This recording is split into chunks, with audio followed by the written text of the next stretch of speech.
नमस्कार, मैं हूं सत्यपाल और आप देख रहे हैं CWB हिंदी न्यूज। शक संवत 1948, विक्रम संवत 2083। आज श्रावण मास के कृष्ण पक्ष की पंचमी तिथि और दिन सोमवार है। तदनुसार अंग्रेजी तारीख 3 अगस्त सन 2026। आज सावन महीने का पहला सोमवार है और इस दिन को भगवान शिव को समर्पित सोमवार का पावन व्रत रखा जा रहा है। सबसे पहले आज की सुर्खियां। भारत को 2023 कॉमनवेल्थ गेम्स की मशाल सौंपी गई। नीरज चोपड़ा, पीटी उषा ने लिया क्लोजिंग सेरेमनी में शंकर महादेवन, मानुषी छिल्लर की परफॉर्मेंस रही। Haryana SIR update. मतदाता सूची से हजारों नाम बाहर हुए। कई मंत्रियों के विधानसभा क्षेत्र में असर। बीजेपी की बड़ी चिंता। 9 में ब्रजमंडल यात्रा आज। सभी स्कूल बंद रहेंगे। 80 किलोमीटर के रूट पर मीट की दुकानें भी नहीं खुलेंगी। हरियाणा में कॉन्ट्रैक्चुअल कर्मचारियों को बड़ी राहत। 4400 कंप्यूटर फैकल्टी व लैब सहायक व हरियाणा SSC कर्मियों को मिलेगा फायदा। बताएंगे पूरी अपडेट। CBLU भिवानी में UMC मामलों की सुनवाई 6 अगस्त को होगी। छात्रों को दस्तावेजों सहित बुलाया गया। UG, PG और BEd के परीक्षार्थियों को दिया मौका। हरियाणा में JBT व PRT अभ्यर्थियों के लिए जरूरी खबर। ऑनलाइन काउंसलिंग की जान ले पूरी प्रक्रिया। बताएंगे पूरी update. Chandigarh various jobs update. Clerk समेत इन पदों पर निकली भर्ती। पुरानी पेंशन बहाली को लेकर रोहतक में संकल्प मार्च। कर्मचारियों ने सरकार के खिलाफ की नारेबाजी। भिवानी में अग्निशमन कर्मचारियों की मीटिंग। सरकार के खिलाफ नारेबाजी की। मांगे नहीं मानने पर 6 से 8 अगस्त तक हड़ताल की घोषणा। उचाना अनाज मंडी में 3 करोड़ के कार्य हुए प्रारंभ। 20 साल पुरानी सड़कें बनेंगी व शेडों की भी होगी मरम्मत। महावीर सिंह गुड्डू और राजेंद्र खरकिया को लाइफ टाइम अचीवमेंट अवार्ड मिले। जानिए और किन किन स्टार्स को मिला सम्मान। भूपेंद्र सिंह हुड्डा का बड़ा बयान। खिलाड़ियों को सम्मान नहीं दे रही है हरियाणा सरकार। पदक लाओ पदक पाओ नीति फिर से होनी चाहिए लागू। डाक विभाग का बड़ा फैसला। राखी और जरूरी दस्तावेज भेजना हुआ पहले से आसान। हरियाणा के 996 गांव में अटल लाइब्रेरी बनकर तैयार हुई। 1107 गांव में और बनाने की है तैयारी। शेयर मार्केट में फ्यूचर एंड ऑप्शन की क्लोजिंग टाइमिंग 10 मिनट आज से बढ़ी। आज दोपहर बाद यानी 3:40 तक होगी ट्रेडिंग। और डोनाल्ड ट्रंप बोले ईरान पर हमला फिलहाल टाला। होर्मुज खोलने और परमाणु खतरा खत्म करने पर सहमति बनी। और अब खबरें विस्तार से।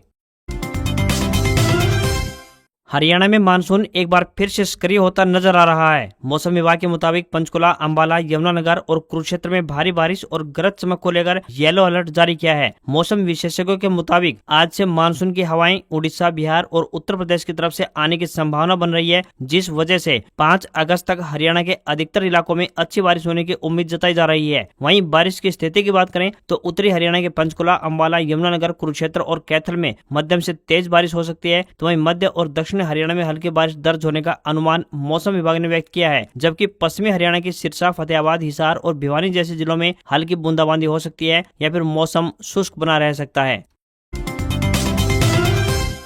हरियाणवी लोक कला और संगीत जगत के सितारे सोनीपत में जब एक छत के नीचे जुटे तो माहौल पूरी तरह से हरियाणवी संस्कृति के रंगों में रंग गया। सोनीपत स्थित GVM गर्ल्स कॉलेज के ऑडिटोरियम में भव्य हरियाणवी म्यूजिक अवार्ड 2026 का शानदार आयोजन किया गया। इस भव्य कार्यक्रम में राज्य की म्यूजिक इंडस्ट्री से ताल्लुक रखने वाले नामी कलाकारों, गायकों, गीतकारों और लोक संस्कृति के संरक्षकों को उनकी विशिष्ट सेवाओं के लिए सम्मानित किया गया। समारोह का सबसे बड़ा आकर्षण लोक कला के पुरोधा पद्मश्री महावीर सिंह गुड्डू और राजेंद्र खरकिया रहे, जिन्हें प्रतिष्ठित लाइफ टाइम अचीवमेंट अवार्ड से नवाजा गया। इस अवार्ड समारोह में हरियाणा के उद्योग एवं वाणिज्य मंत्री राव नरवीर सिंह ने मुख्य अतिथि के रूप में शिरकत की और सभी विजेताओं को पुरस्कार सौंपकर उनका हौसला बढ़ाया। राव नरवीर सिंह ने पर्यावरण सुरक्षा का अत्यंत महत्वपूर्ण संदेश देकर लोगों से अधिक पौधे लगाने की भी अपील की। वहीं हरियाणवी संगीत में अमूल्य योगदान देने के लिए विभिन्न श्रेणियों में इंडस्ट्री के चमकते सितारों को पुरस्कृत किया गया। सम्मानित होने वाले प्रमुख कलाकारों में बात करें तो बाली शर्मा, प्रदीप जांडली, अभिषेक बैंसला, राज मावर, रुचिका जांगीड़,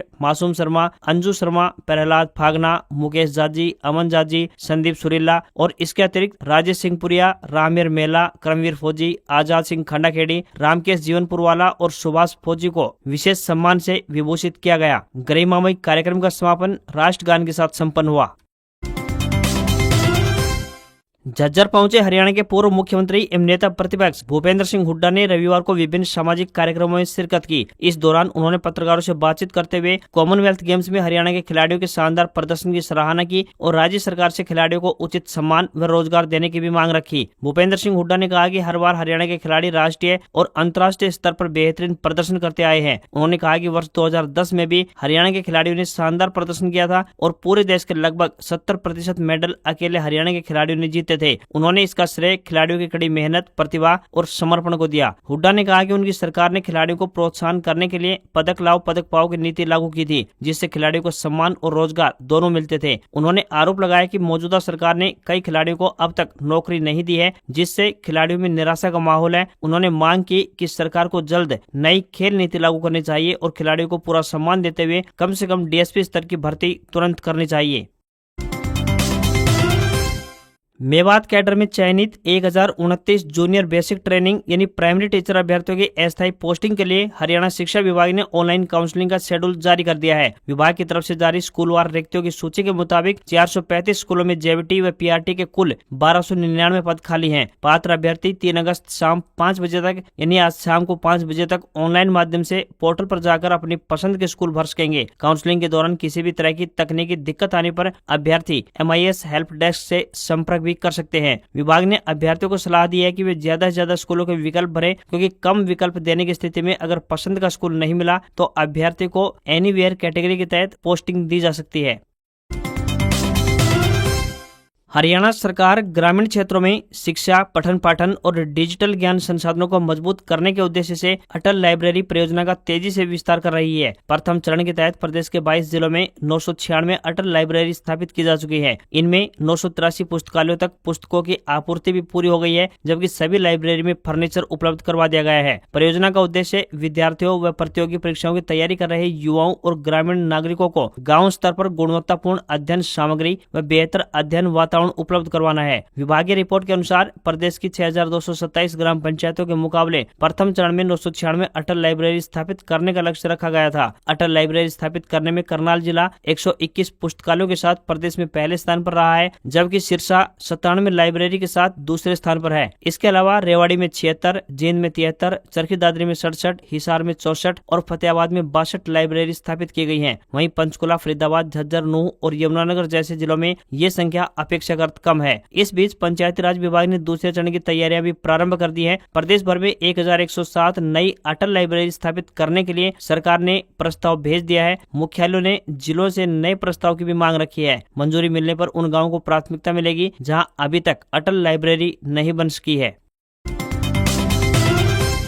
हरियाणा के मुख्यमंत्री नायब सिंह सैनी ने खेलेंगे हरियाणा जीतेंगे हरियाणा का संकल्प दोहराते हुए कहा कि प्रदेश के खिलाड़ियों ने फिर देश का गौरव बढ़ाया है। राष्ट्रमंडल खेलों में देश को कुल 13 स्वर्ण पदक मिले हैं, जिनमें से 7 हरियाणा के खिलाड़ियों ने हासिल किए हैं। मुख्यमंत्री ने विजेता खिलाड़ियों को बधाई एवं शुभकामनाएं देते हुए कहा कि बॉक्सिंग और जेवलिन में उनका शानदार प्रदर्शन रहा है। रेवाड़ी की पैरा एथलेटिक्स शर्मिला ने गोल्ड मेडल, भिवानी की बॉक्सर प्रीति पवार, जैस्मिन लंबोरिया, साक्षी चौधरी, सचिन सिवात, प्रिया घनघस व हिसार के बॉक्सर अंकुश ने गोल्ड मेडल हासिल किए हैं। वहीं हरियाणा को खेलों का पावर हाउस भी कहा जाता है। इंडोर स्टेडियम, सिंथेटिक ट्रैक और विश्व स्तरीय एकेडमियां बनाई जा रही हैं। गांव स्तर पर खेल नर्सरी और नए खेलों का निर्माण भी जारी है। इसके अलावा व्यायामशालाएं भी खोली गई हैं। साथ ही मुख्यमंत्री ने बताया कि बेटियों के लिए विशेष खेल छात्रवृत्ति और फ्री कोचिंग की सुविधाएं भी सुलभ करवाई जा रही है।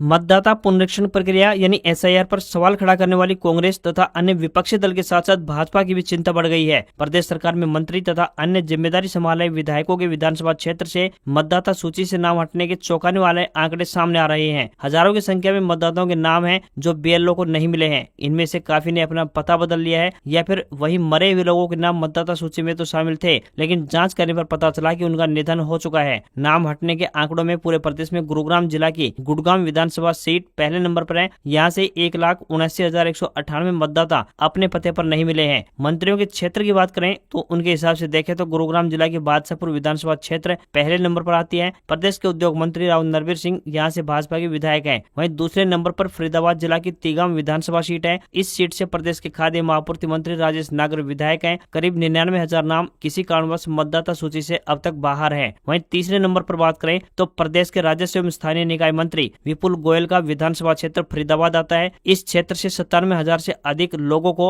मतदाता सूची से हटाया गया है। मंत्रियों की बात करें तो प्रदेश की सिंचाई मंत्री श्रुति चौधरी के निर्वाचन क्षेत्र तोसाम विधानसभा सीट से भी नाम हटे हैं। यहाँ से 14,766 नाम मतदाता सूची से हटाए गए हैं। मुख्यमंत्री नायब सिंह सैनी कुरुक्षेत्र की लाडवा सीट से विधायक हैं। उनके विधानसभा क्षेत्र से 18,521 नाम हटाए गए हैं। हालांकि अभी अंतिम मतदाता सूची को लेकर आपत्ति दर्ज की जा रही है। लोग जुड़ने के लिए फॉर्म नंबर 6 भर सकते हैं।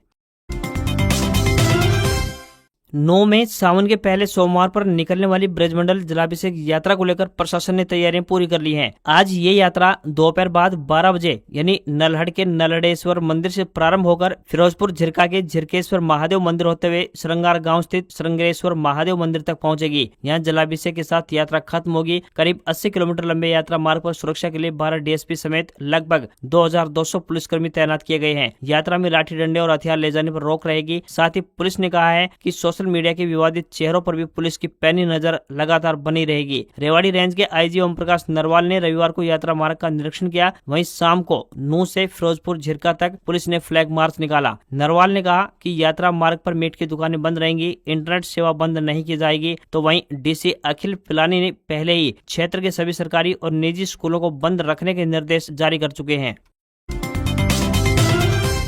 देश को नशामुक्त बनाने के उद्देश्य से प्रधानमंत्री नरेंद्र मोदी के नशामुक्त युवा के लिए विकसित भारत संकल्प अभियान के तहत पंचकुला सेक्टर 14 स्थित राजकीय कन्या महाविद्यालय में प्रधानमंत्री के लाइव संवाद कार्यक्रम का आयोजन किया गया। हरियाणा उच्च शिक्षा विभाग की ओर से आयोजित कार्यक्रम में कृषि एवं किसान कल्याण मंत्री श्याम सिंह राणा मुख्य अतिथि बने। छात्राओं, शिक्षकों और अधिकारियों ने प्रधानमंत्री का लाइव संबोधन सुना और नशामुक्त समाज बनाने का सामूहिक संकल्प भी लिया। प्रधानमंत्री ने युवाओं से नशे जैसी सामाजिक बुराई से दूर रहने और विकसित भारत के निर्माण में सक्रिय भूमिका निभाने का आह्वान किया। उन्होंने बताया कि यह 100 सप्ताह का राष्ट्रव्यापी जन भागीदारी अभियान है, जिसके जरिए देश भर में करोड़ों लोगों तक नशा मुक्ति का संदेश पहुंचाया जाएगा। पीएम ने युवाओं को आधुनिक तकनीक, विशेषकर आर्टिफिशियल इंटेलिजेंस यानी एआई से जुड़ने की सलाह दी है। उन्होंने कहा है कि नई तकनीकों को अपनाकर भारत को विकसित राष्ट्र बनाने के लक्ष्य को तेजी से हासिल किया जा सकता है। वहीं युवाओं से स्वस्थ जीवन शैली, सकारात्मक सोच और समाज में जागरूकता फैलाने की भी अपील की।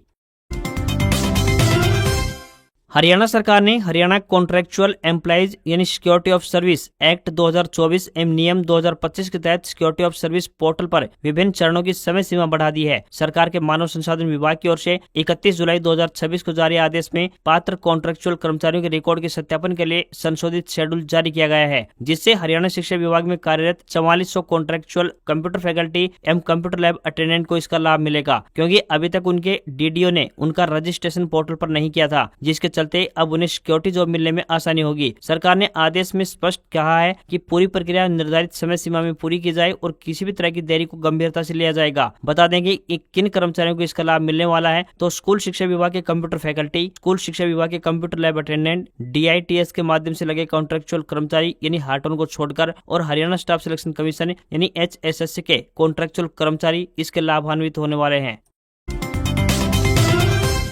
रक्षाबंधन से पहले भाई बहनों के लिए राहत भरी खबर सामने आई है। अब स्पीड पोस्ट के जरिए राखी भेजना पहले के मुकाबले आसान और तेज होने जा रहा है। दिल्ली समेत 6 बड़े महानगरों में 24 घंटे और 48 घंटे की एक्सप्रेस स्पीड पोस्ट सेवा भी प्रारंभ कर दी गई है, जिससे त्योहार के दौरान राखी और जरूरी दस्तावेज पहले से कम समय में अपने गंतव्य स्थान तक पहुँच सकेंगे। इसके अलावा भारतीय डाक विभाग ने 1 अगस्त 2026 से लागू होने वाले नए नियमों के तहत 500 ग्राम तक के गैर व्यावसायिक राखी लिफाफों और छोटे पैकेट को अब डॉक्यूमेंट श्रेणी में शामिल कर दिया है। नए नियमों के अनुसार 500 ग्राम तक के गैर व्यावसायिक राखी लिफाफे, छोटे पैकेट और ग्रीटिंग कार्ड्स को डॉक्यूमेंट माना जाएगा, जिससे ग्राहकों को अपनी डाक की सही श्रेणी तय करने में आसानी होगी। वहीं अगर राखी के साथ साथ कपड़े, मोबाइल, इलेक्ट्रॉनिक सामान, गिफ्ट आइटम या फिर कोई अन्य ऐसी वस्तु भेजी जा रही है तो उसे पार्सल श्रेणी में रखा जाएगा। अगर आप भी इस रक्षाबंधन पर स्पीड पोस्ट से राखी भेजने की व्यवस्था यानी योजना बना रहे हैं तो डाकघर जाने से पहले राखी का वजन जरूर जांच ले। सिर्फ राखी, ग्रीटिंग कार्ड या जरूरी दस्तावेज होने पर ही वह डॉक्यूमेंट श्रेणी में आएगा, जबकि साथ में कोई गिफ्ट या फिर अन्य सामान होने पर उसे पार्सल माना जाएगा। Indian red cross society Haryana state branch Chandigarh द्वारा क्लर्क, लेखा क्लर्क एवं सीनियर डाटा एंट्री ऑपरेटर के पदों पर भर्ती हेतु ऑफलाइन माध्यम से आवेदन आमंत्रित किए हैं। Indian red cross society Haryana state branch Chandigarh में विभिन्न पदों पर भर्ती निकाली गई है। इस भर्ती के लिए स्नातक पास एवं पुरुष व महिला उम्मीदवार आवेदन कर पाएंगे। आवेदन ऑफलाइन माध्यम से स्वीकार किए जाएंगे। आवेदन करने की अंतिम तिथि की बात करें तो 5 अगस्त है। क्लर्क के लिए स्नातक पास तथा कंप्यूटर पर अंग्रेजी टाइपिंग 30 शब्द प्रति मिनट एवं हिंदी टाइपिंग 25 शब्द प्रति मिनट तथा MS ऑफिस का ज्ञान होना जरूरी है। अकाउंट्स क्लर्क की बात करें तो BCom पास तथा कंप्यूटर पर MS ऑफिस एवं टैली का ज्ञान होना जरूरी है। वहीं सीनियर डाटा एंट्री ऑपरेटर के लिए BCA या BSc कंप्यूटर साइंस या IT में होनी चाहिए तथा कंप्यूटर पर MS ऑफिस का ज्ञान भी जरूरी है। क्लर्क, अकाउंट क्लर्क के लिए आयु सीमा 21 से 45 वर्ष होनी चाहिए तो सीनियर डाटा एंट्री ऑपरेटर के लिए 25 से 45 वर्ष तय की है। सैलरी 5,200 रुपए से लेकर 34,800 रुपए पर मंथ मिलेगी। रोहतक में पुरानी पेंशन बहाली की मांग को लेकर कर्मचारियों ने विजेंद्र सिंह के नेतृत्व में विरोध प्रदर्शन किया। OPS बहाली की मांग को लेकर सरकार के खिलाफ नारेबाजी की और तहसीलदार के माध्यम से हरियाणा सरकार के नाम ज्ञापन सौंपा। साथ ही 7 फरवरी 2027 को CM को कुरुक्षेत्र में घेराव करने की भी घोषणा की। प्रदर्शन के दौरान विजेंद्र सिंह ने कहा कि विभिन्न विभागों के कर्मचारियों ने एकत्रित होकर OPS संकल्प मार्च निकाला है। जब तक हरियाणा में पुरानी पेंशन नीति बहाल नहीं हो जाती तब तक उनका आंदोलन जारी रहेगा। आज से OPS संकल्प मार्च की शुरुआत हुई है जो कि 7 फरवरी 2027 को कुरुक्षेत्र में राज्य स्तरीय रोष मार्च पर संपन्न होगा। विजेंद्र सिंह ने कहा कि आज से हर रविवार को अलग अलग जिलों में प्रदर्शन किया जाएगा। CM से मिलकर पुरानी पेंशन बहाली की मांग की जाएगी। वहीं 2018 में जब संघर्ष शुरू किया गया था तो उसके बाद राजस्थान, हिमाचल प्रदेश, छत्तीसगढ़ व झारखंड में पुरानी पेंशन नीति बहाल हो चुकी है। सरकार इसको बहाल कर सकती है लेकिन नियत नहीं है। विजेंद्र सिंह ने कहा कि सरकार कह रही है कि कर्मचारियों को पेंशन देने से वित्तीय हानि होगी, लेकिन जब विधायक व सांसदों को पेंशन मिल सकती है तो फिर अधिकारियों व कर्मचारियों को क्यों नहीं दी जा सकती। ग्लासगो में 11 दिन तक चले कॉमनवेल्थ गेम्स 2026 का समापन हो गया है। रविवार रात को ओवा हाइड्रो एरिना में आयोजित क्लोजिंग सेरेमनी में शंकर महादेवन, मानुषी छिल्लर, सितार वादक ऋषभ, रिखी राम और भूमि त्रिवेदी ने परफॉर्म किया। इस दौरान कॉमनवेल्थ स्पोर्ट्स के प्रेसिडेंट डॉक्टर डोनाल्ड रूका ने साल 2030 गेम्स के मेजबान भारत को मशाल सौंपी। यहाँ नीरज चोपड़ा, दिग्गज एथलीट PT उषा और गुजरात के डिप्टी CM हर्ष संघवी मौजूद रहे। सेरेमनी की मेन थीम कनेक्शन थी, यानी 74 कॉमनवेल्थ देशों को जोड़ना और एथलीट्स को ग्लासगो के लोगों को थैंक यू कहना। साल 2030 में कॉमनवेल्थ गेम्स अपने 100 साल पूरा करेगा। पहला एडिशन साल 1930 में कनाडा के हैमिल्टन शहर में हुआ था। भारत दूसरी बार गेम्स की मेजबानी करेगा। साल 2010 को गेम्स भारत के दिल्ली में खेला गया था। ऑस्ट्रेलिया ने सबसे अधिक यानी 5 बार गेम्स की मेजबानी की है तो वहीं कनाडा और स्कॉटलैंड में 4 बार टूर्नामेंट खेला गया है। नेशनल स्टॉक एक्सचेंज यानी NSE ने इक्विटी डेरिवेटिव्स यानी फ्यूचर एंड ऑप्शंस सेगमेंट के लिए नॉर्मल मार्केटिंग क्लोजिंग टाइमिंग को अब 10 मिनट के लिए आगे बढ़ा दिया है। आज यानी सोमवार 3 अगस्त यह मार्केट दोपहर 3:30 की बजाय 3:40 पर बंद होगा। एक्सचेंज ने बताया कि इसके अलावा अन्य सेशन टाइमिंग्स जैसे कि प्री ओपन सेशन और ट्रेड मॉडिफिकेशन विंडो में कोई बदलाव नहीं होगा। बीते हफ्ते भारतीय शेयर बाजार की शानदार रिकवरी से देश की टॉप 10 सबसे वैल्यूएबल कंपनियों में से 9 के मार्केट कैपिटलाइजेशन में कुल मिलाकर लगभग 2.51 लाख करोड़ रुपए की बढ़ोतरी दर्ज की गई है। तो वहीं कच्चे तेल की कीमतों में भी नरमी, बेहतर वैश्विक सेंटीमेंट और पहली तिमाही यानी Q1 फाइनेंशियल ईयर 2027 के मजबूत नतीजों की वजह से निवेशकों के भरोसे को मजबूती मिली है। आज खबरों में बस इतना ही। देखते रहिए आपका अपना हरियाणा का सबसे बेहतरीन news channel CWB Hindi news. नमस्कार। इसी आशा के साथ आपका दिन शुभ रहे।